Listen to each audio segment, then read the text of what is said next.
Mga nakakatakot na hula at prediksyon ni Mamu o si Madam Gloria Escoto para sa taong 2025. Pero bago tayo magpatuloy ay i-like mo muna ang ating video at mag-subscribe. Pakiclick na din ang notification bell button para palagi ka updated sa ating mga latest videos. Umpisahan na natin ang ating talakayan, kaya just sit back and relax at tapusin mo ang video na ito hanggang sa dulo.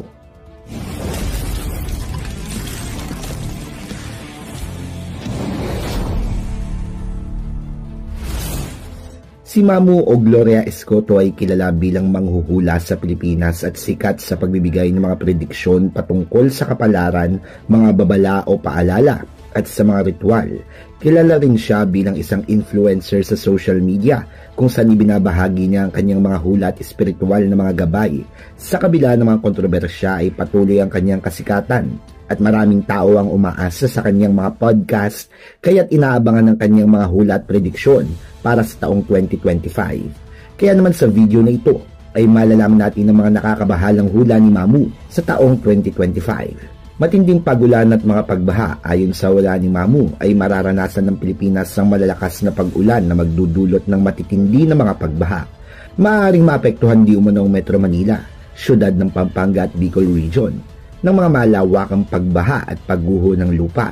Maraming kabahayan ang malulubog sa tubig at maaaring mawala ng kuryente at tubig ang mga lugar na maaapektuhan. Kaya naman ipinaalala ni Mamu na maghanda ng mga emergency kits at iwasan ng paninirahan sa mga flood-prone area. Sinabi pa niya na ang kapabayaan ng tao sa kalaykasan ang pangunahing dahilan ng mga pagbaha, kaya nararapat na baguhin ang ating kaugalian sa pangangalaga ng kalikasan. Para naman sa politika, babaeng babagsak. Ayon sa nakikitang prediksyon ni Mamu ay may isang malaking political shake-up ang inaasang magaganap sa taong 2025. Isang kilalang babaeng politiko di umano ang posibleng magbitaw sa kanyang posisyon na magdudulot ng konflik at mga kaguluhan ng bansa. Maraming tao ang susuporta sa kanya, subalit mayroon din naman na ayaw sa kanya. Ang politika ay nagiging mas magulo, kaya naman ang pagkakaisa ng mga Pilipino ay parang malalagay na sa alanganin. Isa pa sa hula niya ay ang matinding aksidente. Ayon sa hula ni Mamu, ay magiging madalas sa mga malakihang aksidente sa taong 2025. May isang grupo di umano ng mga motorista ang masasangkot sa matinding aksidente na magdudulot ng pagkasawi ng marami dito. Bukod pa dyan ay mayroon din daw lulubog na malalaking barko at 2 private planes ang babagsak kung saan may sakay ito na kilalang personalidad. Mayroon din isang pampublikong eroplano misteryosong mawawala. Ang mga trahedyang ito ay mag-iiwan ng kalungkutan sa pamilya ng mga biktima. Kaya naman ipinapaalala ni Gloria Escoto na maging maingat sa biyahe at palaging manalangin para sa kaligtasan ng bawat isa. Sinabi rin niya na may mga bulkan na pasiklab. Ang mga higanting natutulog ayon sa hula at prediksyon ni Mamu ay di umano. Maraming bulkan sa ating bansa magkakaroon ng mga nakakabahalang aktibidad at pagputok sa taong 2025. Ang Babuyan Claro Volcano ay magpapakita ng aktibidad, ngunit hindi pa ito puputok. Ang Mount Banahaw na isang active complex volcano sa Luzon ay magkakaroon lamang ng minor activity, habang ang Mount Biliran sa probinsya ng Biliran Leyte at Didicas Volcano sa probinsya ng Cagayan ay nananatiling tahimik. Mas seryoso naman ang banta ng Mount Bulusan na isang stratovolcano sa Luzon Island na posibleng pumutok sa buwan ng Hunyo. Ang Mount Canlaon sa lalawigan ng Negros na isang active stratovolcano ay inaasang puputok sa Abril, habang ang Mayon Volcano naman na isa sa active stratovolcano sa probinsya ng Albay ay magpapakita ng mga aktibidad sa unang karter ng taon. Maaaring magparamdam din ang Cago Volcano sa probinsya ng Cagayan at Mount Hibok-Hibok na nasa probinsya ng Camiguin. Ang Taal Volcano sa probinsya ng Batangas ay may posibilidad na pumutok sa mga buwan ng Enero o Pebrero, bagamat hindi pa sigurado ang Parker Volcano sa Mindanao na isang aktibong bulkan at Mount Iraya sa probinsya ng Batanes na isa ring active stratovolcano ay may posibleng magpakita ng mga paggalaw. Samantalang ibang mga aktibong bulkan naman sa Pilipinas katulad ng Mount Leonard, Mount Musuan, Mount Matutom at Mount Kabalian ay nananatiling tahimik. Ang paalala ni Mamu, lalo na sa mga residenteng nakatira na malapit sa mga aktibong bulkan, na maging handa at alert sa anumang posibleng mangyari. Kabilang rin sa hula ni Mamu ang matinding pag-init ng panahon. Ayon sa kanya ay makararanas ang Pilipinas at iba pang bahagi ng mundo ng matinding init ng panahon sa taong 2025. Ang sobrang init na ito ay maaaring magdulot ng pagkasawi ng maraming tao, lalo na mga matatanda, mga bata at may mga karamdaman. Dahil din sa matinding init ay posibleng mawalan ng tubig at kuryente. Kaya naman nagpapaalala siya sa lahat na manatiling hydrated, iwasan ng matagalang pagbilad sa araw at ugaliin, alagaan ng kalikasan upang maiwasan ng mga malalang epekto ng climate change.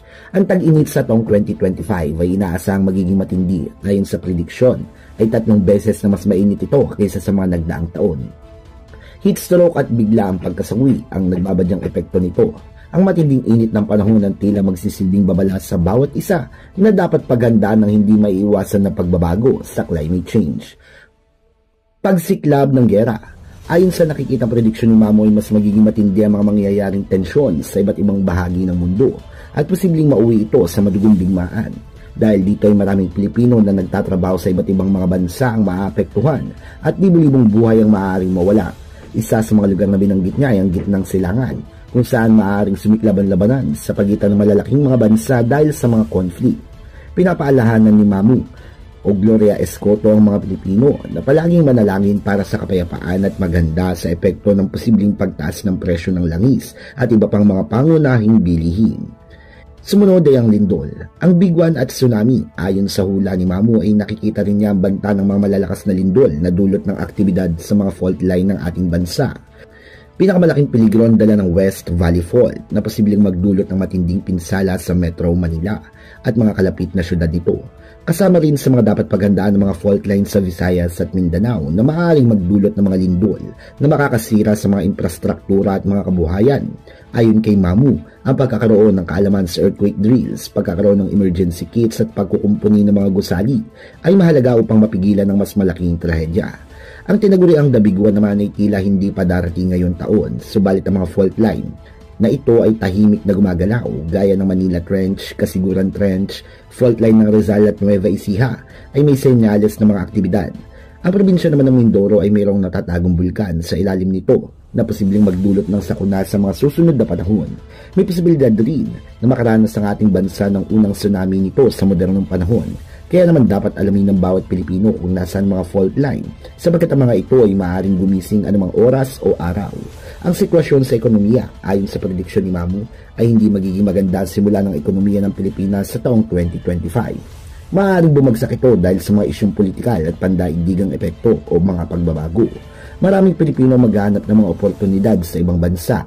Ngunit bago matapos ang taong 2025, ay mayroong senyales ng pagbangon. Ayon pa sa kanya ay malaking hamon ang haharapin ng ekonomiya ng Pilipinas sa taong 2025. Lalo na sa unang bahagi ng taon, magtataas ang presyo ng mga pangunahing bilihin at babagsak ang halaga ng piso kontra dolyar.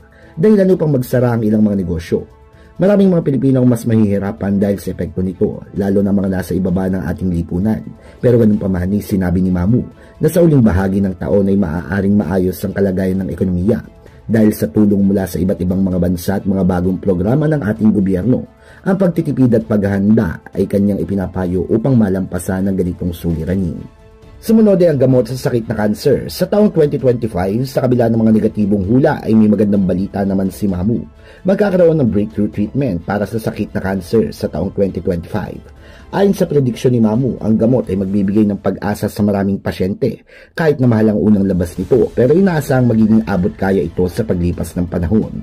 Paalala niya na ipagpatuloy ang pananaliksik at suporta sa medisina dahil ang pag-unlad na ito ay maaaring magligtas ng maraming buhay. Bago tayo magtapos ay i-like mo muna ang ating video. Mag-subscribe na rin at pindutin mo na rin syempre ang ating notification bell button para palagi kang updated sa ating mga nilalabas na videos. Mga kaibigan, ng mga hula at prediksyon ni Mamu ay mga babala at paalala sa ating na karaniwang malawak at maaaring maganap sa natural na takbo ng panahon. Katulad ng mga bagyo, lindol at mga aksidente, ito ay mga pangyayaring hindi naman talaga nakakagulat dahil likas na sa ating mundo ang ganitong mga sakuna o mga kaganapan. Pero ganun pa man ang pagpapakalat ng ganitong mga impormasyon ay posibleng magdulot ng takot o pag-aalala. Sa halip, produktibong paghahanda. Kaya importante rin tingnan kung paano natin ginagamit at iniintindi ang ganitong mga prediksyon bilang gabay ba ito upang maganda o nagiging sanhi lamang ng labis na pangamba kaysa mag-focus sa negatibong aspeto ng mga prediksyon. Pwede natin itong gawing inspirasyon upang mas paigtingin ang ating kahandaan, pagmamalasakit at pananampalataya sa ating Panginoon. Ang mga hula at prediksyon ay isang paalala na hindi natin hawak at kontrolado ang lahat ng bagay. Ngunit mayroon tayong kakayahang magplano at maganda para sa anuman darating na mga pagsubok. Nasa ating mga palad pa rin ang kapalaran na gawing mas makabuluhan ang bawat araw at sandali sa kabila ng mga hamon na hinaharap natin ngayong taong 2025. Marami mang mga pagsubok, ngunit maaari rin itong maging taon ng pag-asa kung tayo'y magtutulungan, mananalangin at magiging handa. Ikaw ano masasabi mo sa mga hula at prediksyon na ito ni Mamu? Magkakatotoo kaya ang lahat ng ito sa taong 2025? Well, ibigay ang iyong opinion sa ating comment section down below. Maraming salamat sa inyong pagtutok at pakikinig. Hanggang sa muli at kita-kits tayo sa ating mga susunod pang mga videos.